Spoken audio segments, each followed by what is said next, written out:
Bom, pessoal, como vocês estão? Agora, como prometido, eu vou fazer o react do meu despacho e vou explicar para vocês as técnicas que eu usei aqui com o juiz. Por mais que seja um caso simples, sempre, em tudo que você for fazer, tudo demanda técnica, tudo demanda estudo e nada é por acaso, você sempre tem que fazer aquilo de forma intencional.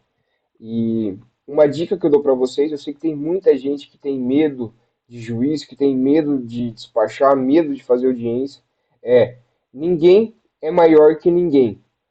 Na Constituição já diz que não existe hierarquia entre advogado, juiz e promotor, e todos os membros são indispensáveis para o funcionamento da justiça. Então, sempre tenham isso em mente de vocês, até para vocês não serem passados para trás, para vocês não serem diminuídos ao decorrer da audiência. E uma forma de impor respeito é estudando, é saber o que você está fazendo. Por isso que é muito importante o estudo na área do direito e em todas as áreas também. O estudo é algo que não pode passar batido na vida de vocês. Não é somente fazer uma faculdade, somente fazer uma pós-graduação e tá tudo certo. Não, porque até quem faz a faculdade, quem faz a universidade, somos nós. Então, assim, o estudo contínuo é a maior arma que você vai ter na sua vida profissional. E para fazer o despacho, para fazer uma audiência, você tem que mostrar o que você quer de forma clara, a sua intenção com aquilo, e claro que nesses despachos do dia a dia com o juiz, com o promotor, principalmente com o juiz, nós temos que usar a maior arma que a gente tem, que é jogar na vaidade deles, jogar na vaidade do juiz. Não me levem a mal, mas assim, a gente tem que trazer o melhor para o nosso cliente. E nesse caso aqui foi um caso muito curioso, porque para quem não sabe, eu comecei a minha vida acadêmica querendo com o sonho de ser delegado. E no meio do caminho isso foi sendo desconstruído. E eu era assinante do Estratégia Concursos. E essa juíza em especial, na época, acho que isso deve ter uns 2, 3 anos, ela também estava estudando, só que para a magistratura. E o Estratégia fez uma entrevista com ela e, claro, eu sempre pesquiso quem está por detrás, com quem eu vou falar, para saber quem é aquela pessoa, como ela gosta de ser tratada, o teor das decisões, dos pareceres, no caso do Ministério Público, para saber o que eu vou encontrar e como eu vou lidar com aquela situação e falar aquilo que o juiz quer ouvir. E quando eu vi o nome dela, eu me lembrei disso. Eu me lembrei da história dela, da entrevista que ela deu para o Estratégia, e eu meio que joguei em cima disso. Realmente foi uma história que impactou, me impactou muito na época, e, e eu mostrei isso para ela logo no início. Então eu vou colocar aqui, vou voltar aqui, feita essa contextualização, só mais um detalhe que o despacho demorou, acho, uns 20, 30 minutos de atraso, que eu fiquei aguardando ela. Então eu vou soltar aqui. Logo de início ela pede desculpa. Excelência, Perdão a demora, doutor. Acabei ficando enroscada porque E, não peraí, que pretendia. foi? não, Pois não, doutor. Deixa eu tentar arrumar agora sim. imagina, acontece. Antes de mais nada, eu queria parabenizar Ela viu antes, ela pediu desculpa, e eu falei, antes de mais nada, queria parabenizar, tal, tal, tal, quer ver? Vossa Excelência pelo ingresso na magistratura. Eu sou assinante, Obrigada. eu sou assinante do Estratégia. E eu lembro que teve uma entrevista com a doutora em que me marcou muito, porque a doutora relatou que acho que na época era analista, né, da promotoria e Isso, conciliava a rotina de estudo, trabalho e com dois filhos. E me marcou muito porque a minha esposa passou agora na OAB, né? E também fazia a mesma coisa, a gente se identificou muito com a que sua história. bacana. Né? Então, Bacana. parabéns, é um prazer estar aqui com a senhora agora, do outro lado, né? Agora nas trincheiras da magistratura.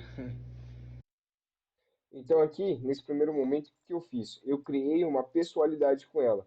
Falei que era assinante do Estratégia Concurso, o mesmo cursinho que ela também fez para a magistratura, ou seja, tem algo em comum, e diz que a história dela me impactou diretamente, o que não é mentira. Eu só utilizei desses recursos para criar uma pessoalidade com ela e ela ser mais receptiva com a história que eu viria trazer para ela. Então você vê que não tem nada por acaso. Eu fiz essa conexão para que ela pudesse me ouvir melhor. Porque o que, que a gente encontra muitas vezes? Juízes que já vão para um despacho fechado ou nem lê o processo nem nada e já tem aquela convicção formada. Então, o que, que eu tentei? Quebrar essa barreira que tinha entre eu e ela, meio que inconsciente, por meio dessa conexão. Obrigado, doutor. Obrigado, prazer é meu. Então, vamos lá, até para não tomar muito tempo Pois da não, Vossa Excelência. que possa. Aí você vê que ela está até mais receptiva. Pois não, doutor, não sei o que tem e tal. Eu pedi desculpa, tentei acelerar, né? Falar que o tempo dela era importante também, sempre criando essa relação. Tá, doutor. Excelência, é um caso simples, só que causou um tumulto processual pelo seguinte: trata-se de um processo de busca e apreensão, o veículo acabou sendo apreendido, foi feito um acordo, já foi homologado o acordo, e a juíza pediu para oficial Detran, para a parte interessada, no caso nós, oficial Detran, para o Detran dar baixa no sistema. O Detran respondeu o ofício dizendo que eles não têm competência para isso e seria somente a competência do juiz em si para poder realizar a baixa dessa restrição. Só o que acontece? O Detran, eu acho que com um mero erro material, juntou no processo esse ofício informações de um outro veículo que não condiz desse processo. E acabou que ontem saiu uma decisão dizendo que não se trata desse processo, não é competência dessa vara, por conta que o Detran informou outros processos trabalhistas. Mas se Vossa Excelência vê o ofício, não é a mesma parte, não é o mesmo proprietário e não é também o mesmo veículo que se trata desse processo. Né? Eu até ontem mesmo eu já peticionei informando isso e pedindo para determinar a baixa. Já foi recolhida as guias que são necessárias, já está tudo certinho, mas infelizmente ocorreu esse mero equívoco que acabou atrasando. E o carro também está apreendido, né? Como eu informei, eu acho que deve ter mais ou menos aí um mês já que o carro foi apreendido. Então você vê que de uma forma simples, uma fala em um tom humilde, até para, por mais que não tenha hierarquia, criar na cabeça dela que ela é a autoridade ali. Então, até para ter esse canal, né? Esse canal maior e ela me escutar melhor e ela meio que criar na cabeça dela que ela está fazendo um favor para mim. Porque nesse caso aqui em especial, foi um baita tumulto, foi um negócio de louco. Porque a, uma busca e apreensão, o carro foi apreendido, está no pátio, o juiz mandou nós oficiarmos o Detran para o Detran da Baixa, ou seja, tudo errado. E depois a gente fez, né, para tentar acelerar, fazer o que o juiz está mandando. O Detran retornou o ofício para a vara, dizendo que a competência é deles, não Detran, e juntou lá informações de um veículo completamente equivocado, fazendo referência a outro processo. E a juíza, antes do despacho, me deu um desespero enorme. Ela era substituta nessa magistrada que eu estava conversando.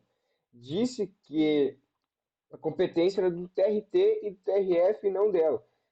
Nossa, um negócio de louco. Então eu fui bem assertivo, um tom humilde, explicando para ela a situação e reforçando que o carro estava apreendido. E por isso a urgência também decorrente das taxas administrativas.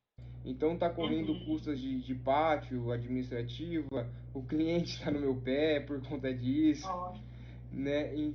Então é somente isso mesmo, Excelência, que eu gostaria de salientar para a senhora e, e pedir uma certa urgência se for possível, né? Doutor, então, eu vi a decisão anterior da doutora Márcia, da juíza titular aqui, na realidade, essas restrições provenientes de outros tribunais, então, são relativas a outro veículo. Esse veículo aqui não tem restrição que foi eventualmente lançada por outro tribunal. Não tem. Excelência, eu acredito que não, porque Não.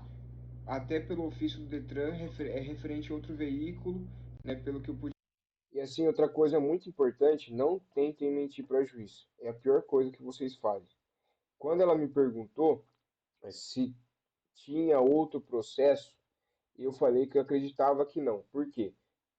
No meu conhecimento, é somente esse processo de busca e apreensão e o ofício do Detran mencionava outro veículo. Então eu não tenho certeza para ela, até porque vai que eu dou certeza e aparece outra coisa. Ainda mais pelo cliente, por esse cliente específico que eu conheço muito bem, que não é assim não tem poucos problemas. Então pode ser que tenha algum outro bloqueio aí de outro processo, mas o que não foi informado no processo, que é o que importa. Veio outro proprietário Uhum. também, tratando Tá de ok. causa diversa. Tá ok. Doutor, eu vou analisar. Muito obrigada, Imagina. viu? Quanto antes o senhor já vai ter uma decisão lançada nos autos. Perfeito. Obrigada, viu, doutor? Tudo de bom pro senhor, tudo de bom com sua esposa. Muito obrigada. Imagina, eu que agradeço. É um prazer estar aqui com a senhora, viu? Todo o sucesso do mundo Prazer para meu. você. Obrigada pro senhor também. Boa tarde, Obrigado, uma doutor. boa Tchau, tarde. Tchau, tchau. tchau. Então aqui, você vê que no final ela já estava bem receptiva. Deixa eu aumentar aqui. Estava bem receptiva, estava contente com a história que eu passei para ela. Eu acho que eu consegui construir esse canal que eu falei para vocês. Então é muito importante quando vocês forem fazer um despacho, pesquisar quem vai estar do outro lado.